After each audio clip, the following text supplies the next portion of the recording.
How to add YouTube widget to Android home screen. Hello everyone, I'm here to guide you how you can add the widget of your YouTube to your Android home screen. For that, you have to follow this step. So let's dive into this process. So here you can see your YouTube option.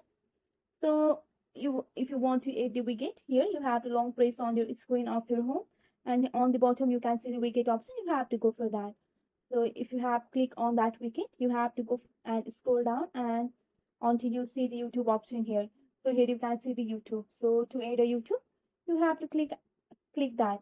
So here you can see that you have successfully added a YouTube widget to your Android home. If you again you have to go for that widget, scroll down and go for another option here.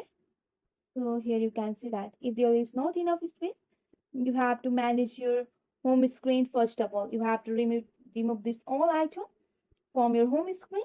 Then if you manage that, you have to long press on your home screen, go for the widget icon here and scroll down and go and apply this here. So with the help of this simple step, you can easily add widget to your home screen by using your Android device. That's it for today. If you like this video, please hit that like button and subscribe for more. I will see you in the next one. Thank you.